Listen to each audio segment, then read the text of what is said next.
Hello guys, in this tutorial we're going to be learning how to draft a beginner's basic bodice block. This is a basic bodice block that every beginner should know how to draft. Then as you grow in your fashion journey, you can then learn other type of basic bodice block, like basic bodice block with bust dart, basic bodice block with shoulder dart. But if you are just starting, I would advise you to start with this basic bodice block. Okay guys, so let's get started. So here I have a pattern paper, and you should make sure that your pattern paper is wide enough to accommodate your hip measurement divided by 4 plus 5 inches. So you should make sure that your pattern paper is wide enough to accommodate your hip measurement. So I'll be using this marker, but I advise you to use a pencil to draft, but so that it can be visible, that's why I'm using a marker. And I'll be using this pattern master. It has a ruler and French curve, but if you do not have this pattern master, you can use your ruler and French curve separately. But since this has both, I'll just be using this and drafting my pattern. So first, from the top of your paper, you're just going to come down by 1 inch, and this is just going to serve like a guideline. The reason why I do this is just so I cannot mark from the raw end of my pattern paper over there. So I just do this as a guideline. So I just mark 1 inch across and use my ruler to square across. Then I'll label this my top line.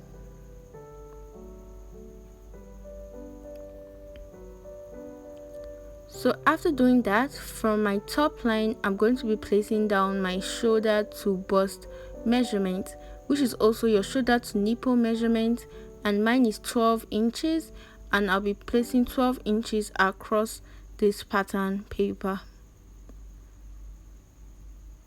Then I'll just label this bust line. So after getting my bust line, from my top line again, I'll place the ends of my tape there and mark out my shoulder to waist measurement. And my shoulder to waist measurement is 18.5 inches. So for my top line, I'll be marking 18.5 inches and marking this across. Then I'll label this waistline. Now from the waistline, I'm going to be marking down my waist to hip measurement, which is also called your hip depth. The reason why I do not place my tape on my top line is because this measurement is taken from the waist, so you have to place your tape on the waist, and mine is 9 inches. So for my waistline, I'll be placing my waist to hip measurement, like I said, which is also called hip depth, and I'll mark this across and label this my hip line. Okay, now that we've gotten our bust line, our waistline, our hip line, we're just going to get our neck depth. And the neck depth for the front, the standard neck depth for the front is 3 inches. So from the top line, I'll be marking 3 inches downwards, and the standard neck width for the front is also 3 inches. So from the end there, I mark down 3 inches on the top line. Then I will now use my curve to connect those 2 points together. So after doing that, from the end here, I'm going to be placing my shoulder divided by 2 measurement. Please note that I'm taking this measurement from I'm taking this measurement from this end here. So I'll place my tape over here, and I'll place down my shoulder divided by 2 measurements. Okay, I've placed that down. I hope you guys can see it. So from that point, I'm just going to be ruling a straight line downwards, and I'll be placing my shoulder slope, which is 1 inches. So I'll come down 1 inches, and the reason why we do this is because the shoulder is not straight. So I'll connect that new point to all the way back to my neck width using a straight line. So after doing that, I'm going to be getting my upper chest measurement, and the upper chest measurement is your bust divided by 6 plus 1.5 inches. So you just divide your bust measurement by 6 plus 1.5 inches. and from your shoulder slope point over there, you'll be placing your result. And I got 9 inches after making that calculation. I got 9 inches, and then I'll just be placing this results across the pattern paper.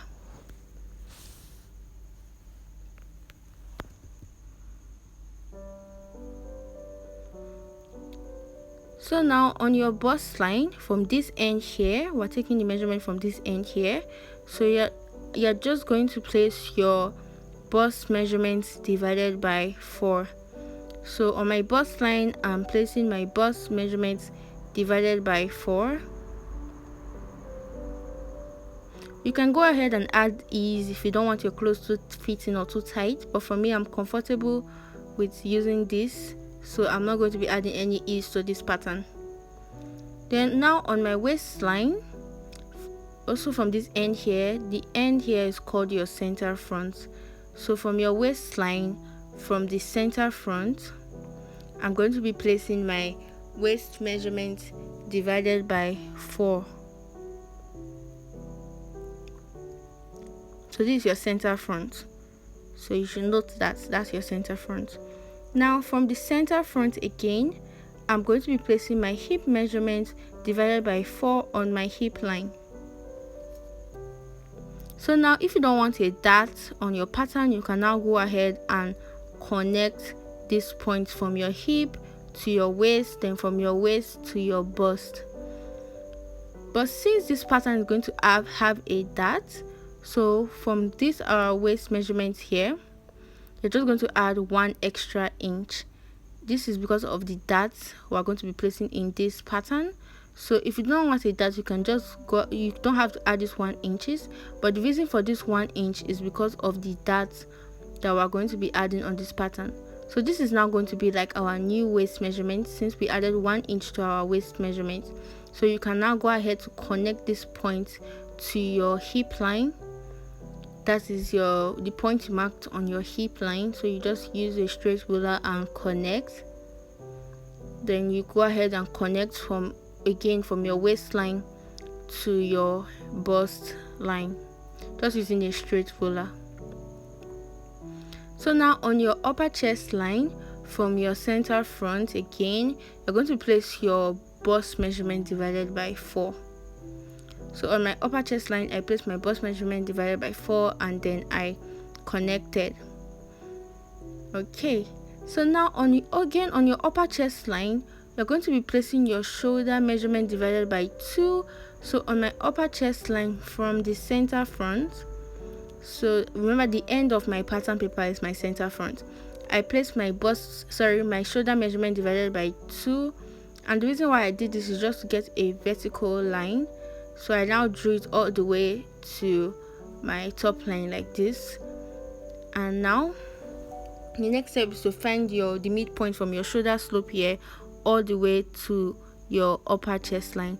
So I measured this and I got 9, then I found the midpoint and I got 4.5 inches.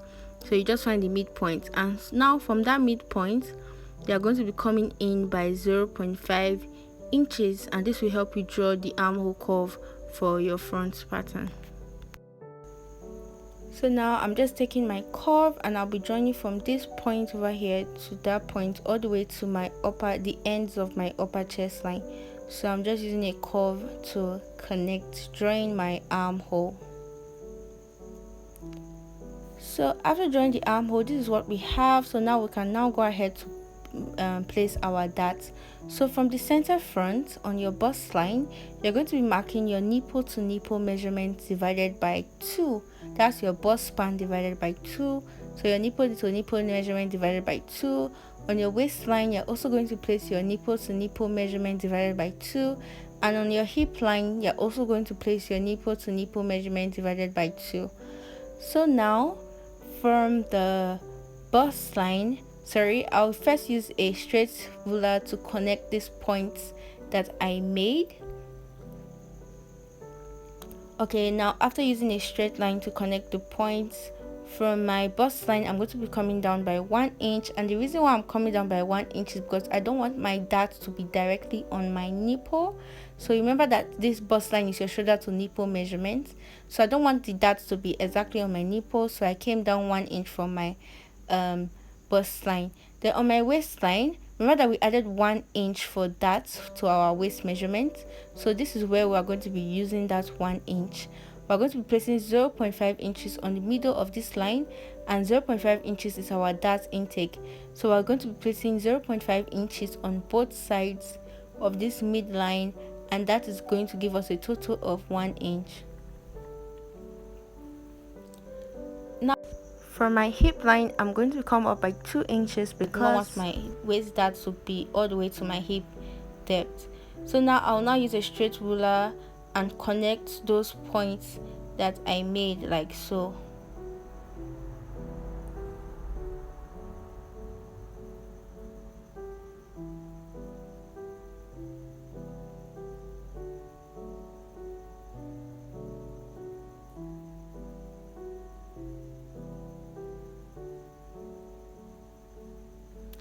Okay, so that's it for the front, guys. It was that easy, very easy. Like I said, this is the easiest basic bodice block you can ever draft. So now we're not going to be working on the back. You can do exactly the same thing you did for your front pattern for the back, but I'll just be drafting my back pattern on my front pattern. And the difference between the back and the front is the neck depth. The neck depth for the back is 1 inch from the top line. So from the top line I marked 1 inch, and the neck width for the back is also 3 inches. So I just connected my neck width to my new neck depth. So remember, I came down 1 inch from my top line for my back neck depth, and the reason, so that means for the back neck width we have 3 inches, and for the front neck width we have 3 inches. The back neck width and the front neck width should always be the same. So the reason why it's the same is because when you're joining it to your shoulder, it needs to be equal. So your back neck width and front neck width is the same, but your back neck depth and front neck depth is different.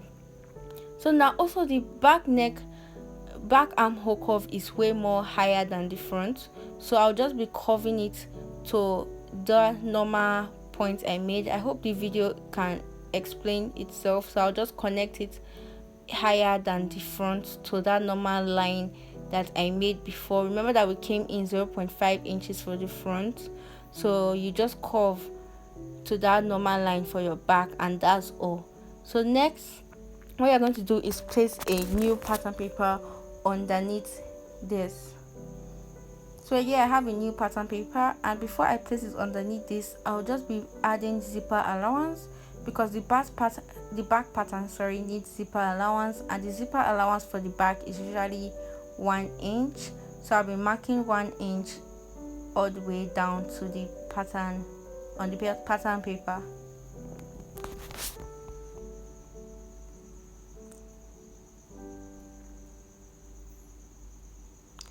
So this is my zipper allowance. Now I can now place my front pattern on my back, the paper for my back, and this is my center front. It should be cut on fold. So this is my center front, and the center front doesn't usually have a zip, so that's why I added that 1 inch from my backs. And this is my center back for my back. The center back usually have a zipper allowance, so I'll just place the front on the back like this, making it stay on the zipper line. So I'll just place it, then I'll use a pin to hold this down. So after using a pin to hold this down, I can now go ahead and cut, but first I'll be indicating those lines on my new pattern paper, my upper chest line, my bust line, my waistline, and my hip line using my marker. Then I'll then take a pin, and then I'll be poking each of the darts. So I'm just poking each of the dart points just so it can appear on the pattern paper underneath it. You can either use a tracing wheel, or you can just do this method by using a pin to poke it just so it can appear, and you will see tiny holes by the time you remove your front pattern.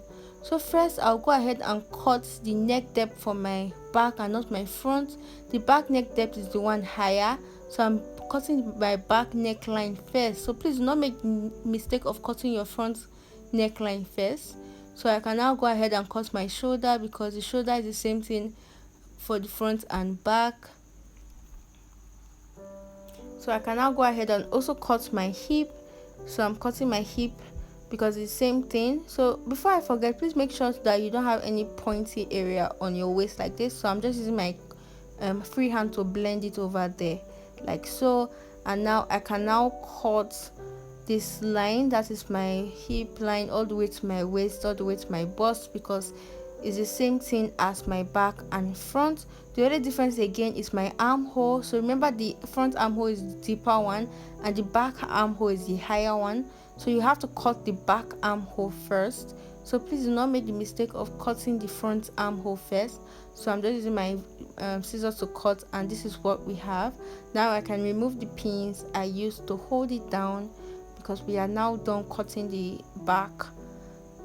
So this is what I have for my back, and that's it. So for my front now, I can now go ahead to cut my front neckline, since we have already cut the back neckline or out of this. So I'm just using my scissors to cut the front neckline away.